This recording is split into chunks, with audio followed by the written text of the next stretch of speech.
Guys, good morning guys. So ngayong araw, mag-ride sana kaming dalawa ni Mami papuntang Infanta, Quezon. Kaso kahapon tong si Tatay, nakakapanood pala siya ng mga vlogs ko. So gusto raw niya sumama sa mga biyahe namin. Ang problema guys is si Tatay hindi niya kaya magmaneho ng malayuan, so hindi natin siya pwede isama sa Infanta. Kaya ngayon, pupunta tayo ng Marilaki kasama sila. Bali 3 lang kami. Yan, yung bunso namin, si Angel, si Tatay, tsaka ako kasi si Mami tulog pa. So tara, samahan nyo kami guys.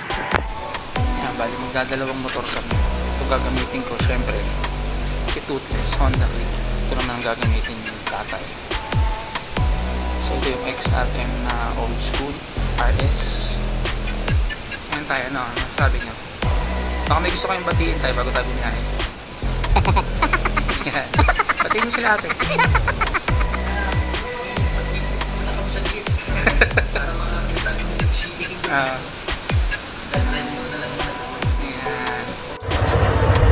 So paalis na kami ng bahay, so nantay ko na si Tatay, nasa loob pa.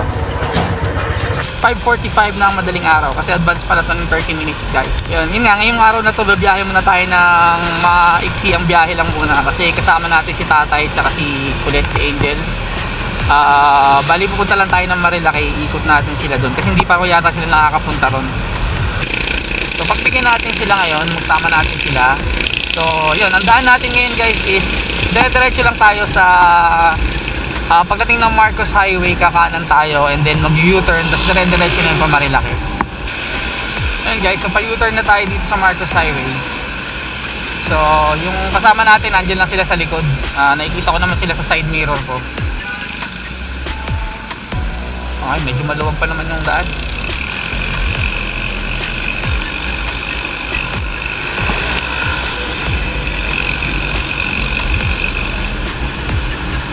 So dito na tayo sa Masinag guys. Lalagpas tayo dito, diretso tayo.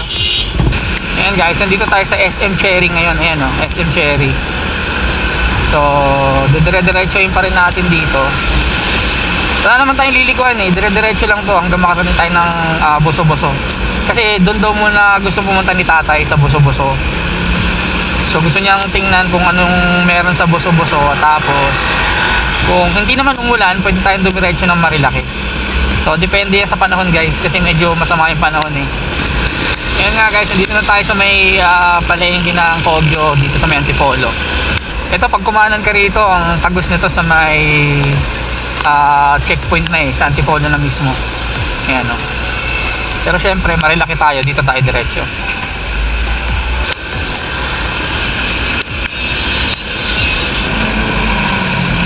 Ayan, dito na tayo sa Inarawan.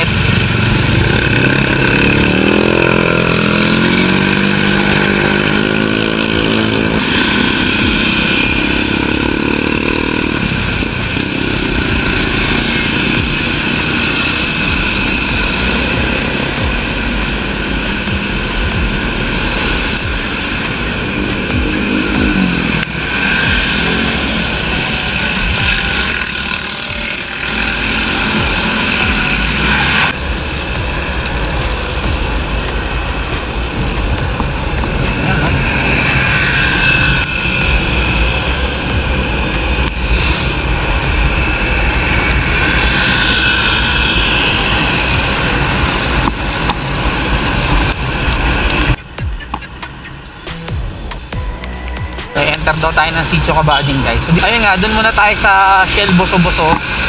Titigil tayo doon, tapos mag sightseeing, picture daw silang maglolo.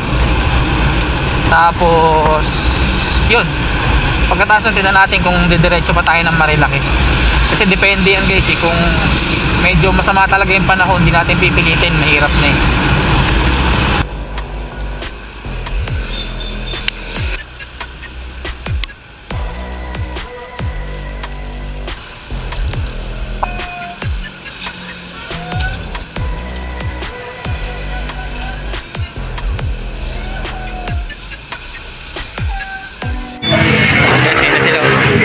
Ngayon lang ata nakapunta sa Tatay dito.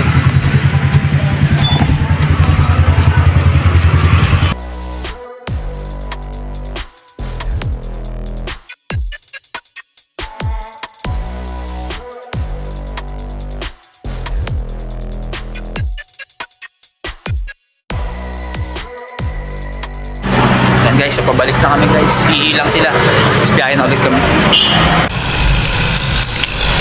Yan guys, so umalis na nga tayo dun sa ano, sa Buso-Buso. Sabi ni tatay, gusto rin niya pumunta ng Pililya. So gusto niya puntahan yung wind farm ng Pililya. So tingnan natin. Medyo maulan lang guys. Yan, yung phone ko binalot ko no. Pero para po sigurado, tanong niyo po sa kanya. Oo nga po. Tatas pa ba? Tanong na lang. Gusto niyo naman na kumain tay? Kain muna tayo? Gawa ng pag dito po sa kabila, malayo. Oo nga eh.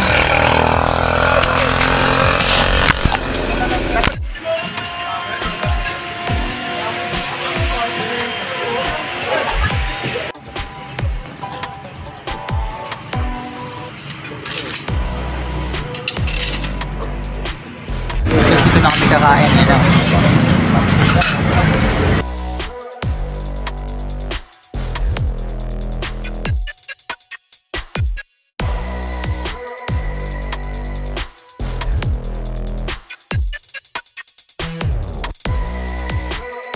Yan guys, so doon na kami kumain kung saan kami nahinto kanina. May na-aksidente ron eh. Kumain na kami tapos ngayon dito raw kami dadaan pa Pililya o Baras. So ito tatay,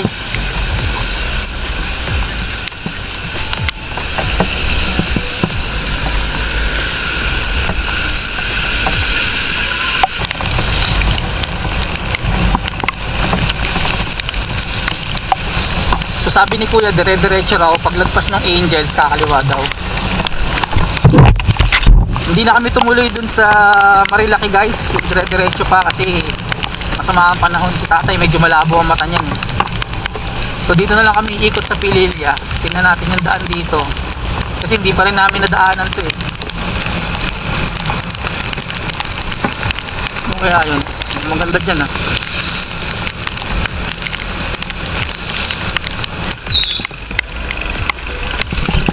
Ay gago. Jel, pakikuha Jel.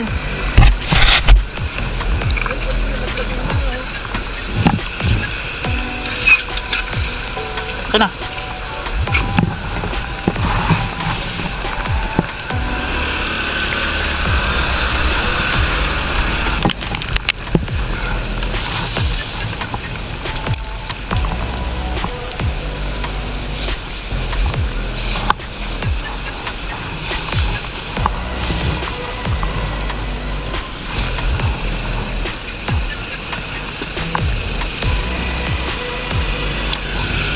Tatay.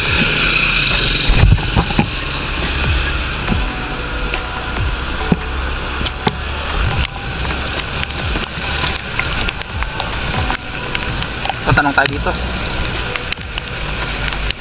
Kuya, dito may papililya? Pililya?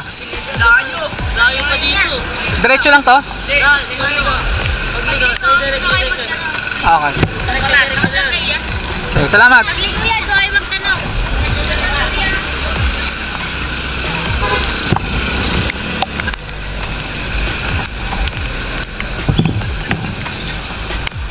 Ito.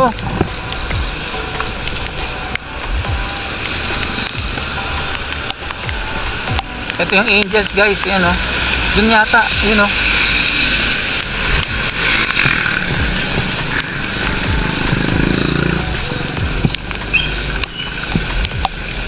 Wala tayo mapagtanungan. Pero alam ko ito. Ate, pwede pong magtanong? Dito po yung papililya? Pagkakaya nyo po, ano kayong kasana? Pag nakita nyo po yung waiting list na dire-diretso na, basta po kapag dire-diretso lang. Sige, salamat. Mahirap dito, walang mapagtanungan. Pero parang ito nga yun. Tingin ko guys, ito yun eh. So, tingnan natin ano. Kasi yung dinaanan namin backdoor dun sa kabila. Ganito rin itsura eh. So guys, mag-8:30 na ng umaga. Hinahanap pa rin namin yung saan palabas ng Pililya rito. Hindi ko maintindihan yung sabi ni ate. Sabay-sabay sila nagsasalita eh. So, hindi ko alam kung tama ba itong dinadaanan natin. Ate, pwede po magtanong? Saan po yung daan papuntang Pililya? Ano po? Okay, salamat. Yun, diretso daw, tas kanan pababa. May resort pala dito. Guys, yung dinaanan namin backdoor noong pumunta kami ng Pililya, palabas ng Marilaki. Parang ganito rin kalayo yung distansya nun eh.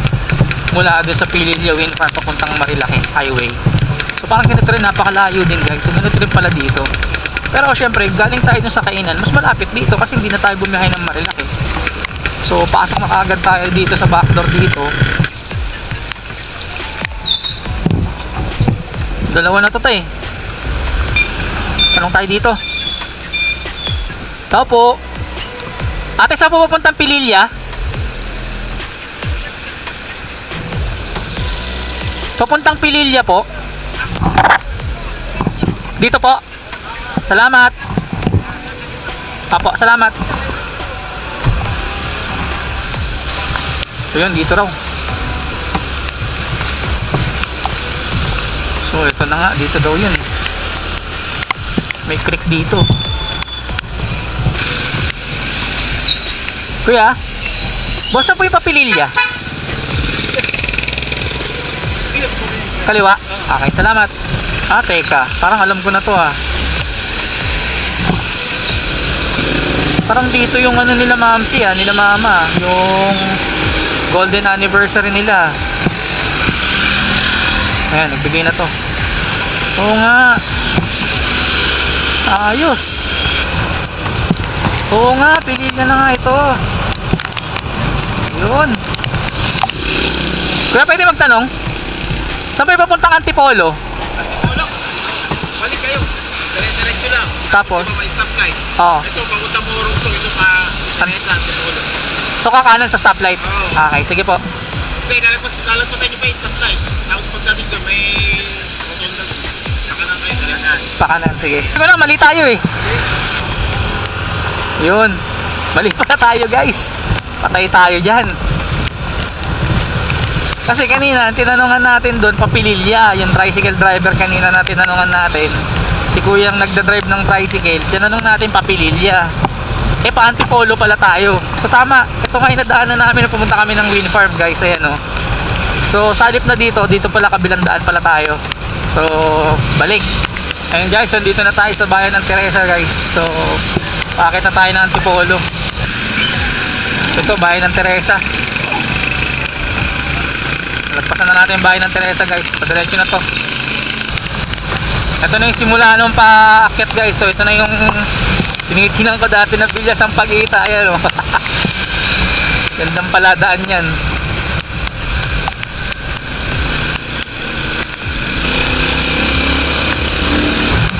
So yun guys, umabot pa naman yung battery ko dito. So papaalam na tayo ngayon guys. So hanggang dito na lang tayo. Kung umabot ka man sa part ng video na to, please subscribe po sa aking YouTube channel, Calbonatics TV. Please follow po, like and share. Maraming salamat po sa panonood guys. Hanggang dito na lang tayo. This is Calbonatics saying goodbye.